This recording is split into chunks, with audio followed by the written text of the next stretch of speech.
Hey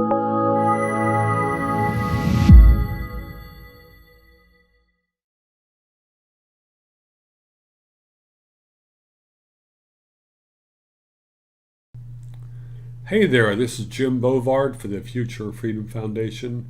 Veterans Day was on Monday, and that reminded me of how my hitchhiking follies helped lead me to an anti war awakening. Back in the summer of 1975, I took off hitchhiking from Southwest Virginia up to see a girlfriend in New England.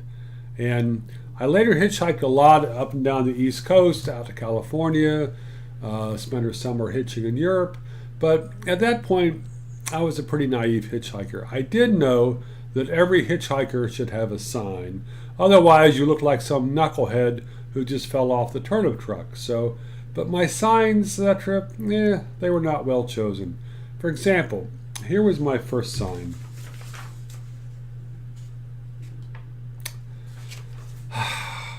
Didn't work.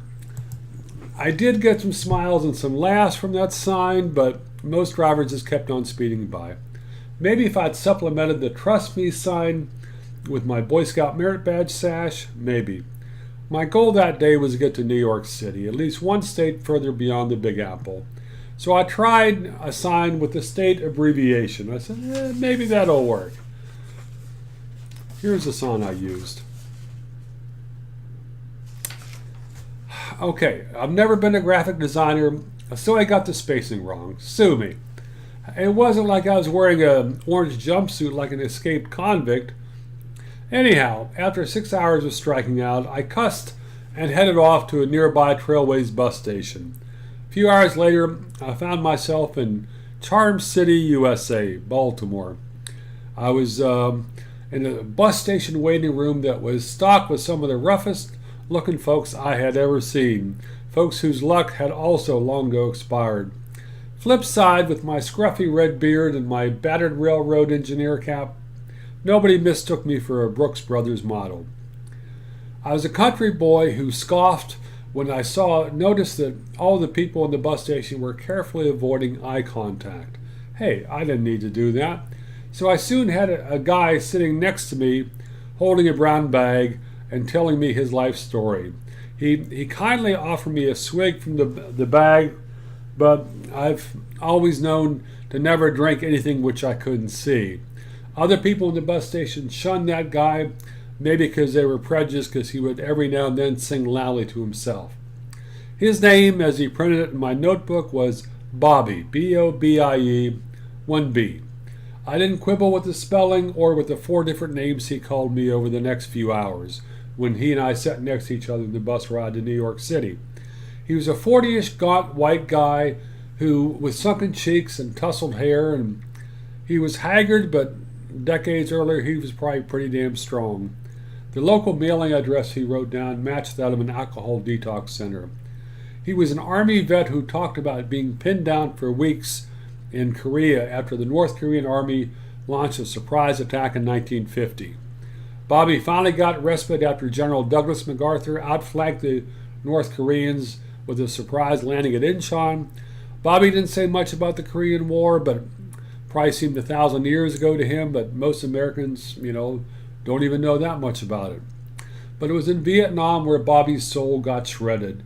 He was on patrol one day, part of the Johnson administration's idiotic strategy to use U.S. troops as bait to flesh out the Viet Cong to make them into launch firefights.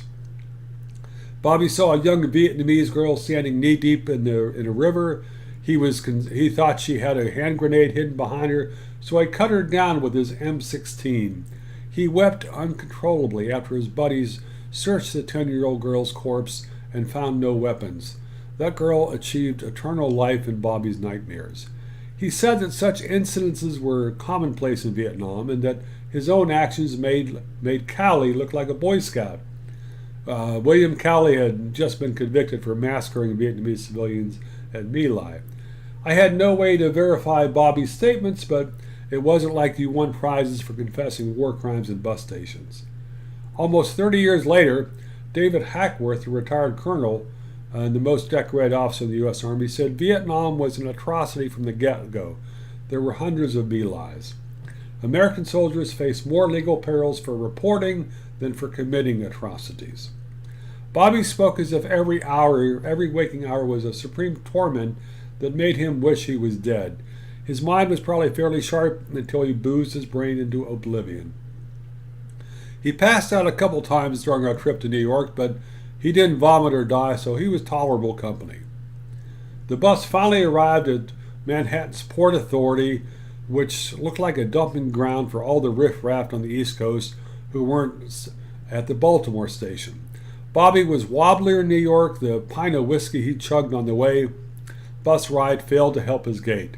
He told me he was heading for a Veterans Administration treatment center in Albany, so I tried to help him find his bus. Eventually, I had to bail to catch my bus to Boston. Last I saw Bobby, he was riding up the escalator, slumped shoulders, and looking utterly forlorn. Bobby was the first person I met who had been ravaged by a war that I'd supported as a young boy. By the time I entered high school, my enthusiasm waned as the travesties of Vietnam were becoming clear. By the time Nixon resigned in 1974, the Vietnam looked like as big a con as Watergate. Despite the horrors of Vietnam, politicians did not hesitate to inject American troops into foreign conflicts after that, where it was impossible to tell friend from foe, which is a recipe for atrocities. The agony that Bobby went through foreshadowed the horrors that American troops experienced after they were deployed to Iraq and Afghanistan. I wonder how many of those vets plagued by post-traumatic stress disorder are out there doomed to ride escalators up to VA hospitals that never quite expunge their demons. This is Jim Bovard. Thanks for watching.